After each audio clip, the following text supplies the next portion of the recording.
Salut les GPEX, bienvenue dans le DGP 974. DGP 974 revient à chaque course MotoGP et il y a eu la course MotoGP en Italie à Mugello. Course qui a été très animée donc du fait qu'elle était remportée par des Espagnols en Italie et pas des moindres par les frères Marquez, donc Marc Marquez qui était premier et son petit frère qui était deuxième. À savoir que Marc Marquez c'est pas le préféré des Italiens dans la mesure où il est grand compétiteur et grand rival de Valentino Rossi. Donc petit débrief tout de suite. Avant le petit débrief, un petit tour des Ladilafé qu'il y a sur les réseaux sociaux. Donc, on a Jorge Martin donc qui serait en voie de partir, de quitter donc Aprilia pour Honda, mais pour le moment, à l'heure d'aujourd'hui, rien n'est fait.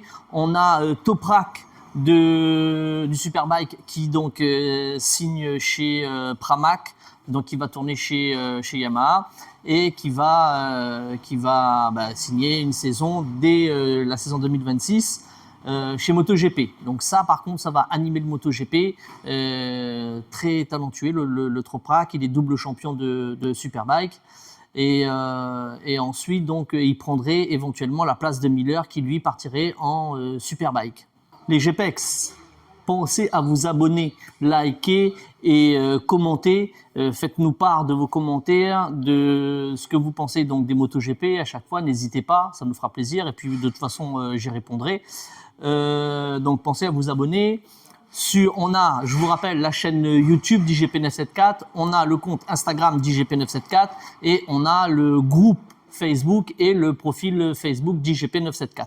Donc, je vous disais pour les Ladilafé, voilà ce qu'il en était. Un autre Ladilafé aussi qu'il y a eu un peu, c'est qu'il paraîtrait que Valentino Rossi, quand Marquez a gagné, il est parti et il n'a pas salué son pilote qui était sur le podium, Fabio Di Giannantonio. Donc, faut savoir que Valentino Rossi, il a toujours mauvaise contre Marc Marquez. Lui, Marc Marquez, j'ai l'impression que ça l'amuse, il en joue, il est un peu provocateur et voilà, il fait le show comme on connaît Marc Marquez.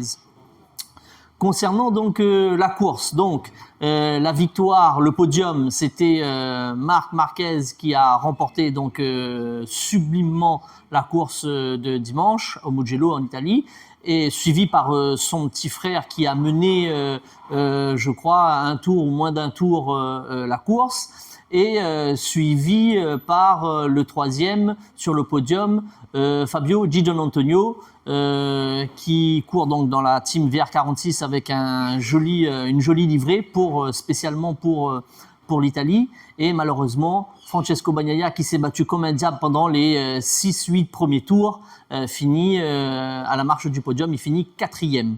On a donc le Français Johan Zarco qui est tombé et on a Fabio Quartararo qui était en perdition.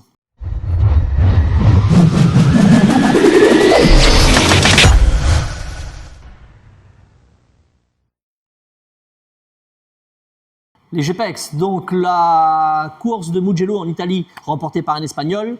À la sprint, ça a beaucoup sifflé et on a Davide Tardozzi qui est venu donc essayer de calmer le peuple italien en leur demandant de se calmer et ça a pas eu l'effet escompté. Donc on a un Marc Marquez qui remporte tout déjà depuis plusieurs week-ends, depuis plusieurs courses MotoGP. Il remporte la pole, il fait les records, il remporte la sprint le samedi et la course MotoGP le dimanche, on l'arrête plus. S'il continue comme ça, pour moi, il va être sacré champion.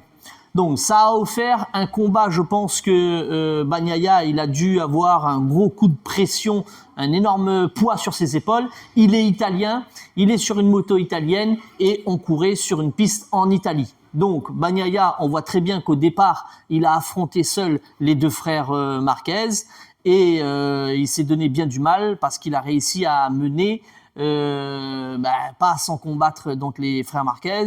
Il a tellement combattu donc il a percuté donc à un moment donné Marc Marquez, ce qui fait que ça a créé un chamboulement au niveau de la course et il s'est placé donc 3e. Il a pu tenir sa place de 3e jusqu'au dernier tour. Et au dernier tour, on a le Fabio Di Giannantonio donc de la VR46 Academy qui l'a donc dépassé magnifiquement et qui s'est emparé donc de la 3e place et du podium. Donc ça a dû être très frustrant pour lui, vu qu'il a combattu donc au début les 2 frères Marquez, il a tenu sa place de 3e sur le podium tout le long de la course et se faire dépasser juste dans le dernier tour. Ça doit être très frustrant. Concernant les chutes, on a eu Maverick Viñales, Johan Zarco donc qui ont chuté. Maverick Viñales, il était sur un excellent rythme et à l'heure d'aujourd'hui des KTM, il s'en sort très bien, il tire son épingle du jeu, mais malheureusement il a chuté, il était top 5 quand il a chuté. On a Johan Zarco qui a été en perdition donc tout le week-end, qui lui, il n'a pas pu s'en sortir autrement, donc il est passé par la chute. Et Fabio Quartararo, lui, qui n'a pas réussi à rester dans les 10 premiers. Donc voilà pour ça. On a Marco Bezzecchi qui fait une belle course avec l'Aprilia et qui montre que la Aprilia a tout à fait son potentiel pour pouvoir conquérir dans le MotoGP et faire un top 5. Voir si elle est bien pilotée, de jouer un top 3.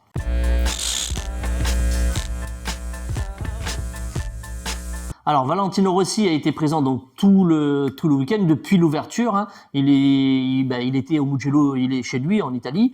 C'est le roi du MotoGP, la légende.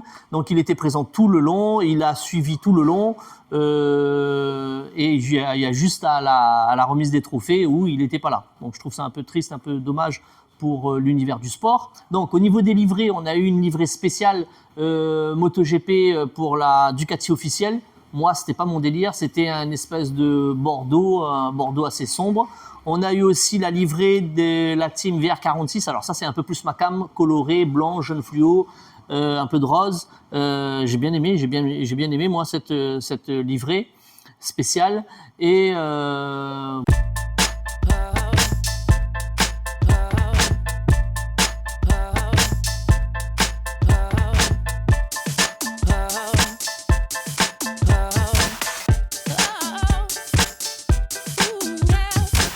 in the range with this fame. You're looking at me, yes, they gonna remember my name. And how I came up, flash these lights, I'm the same. And yeah, my sneakers still dirty, I ain't changed.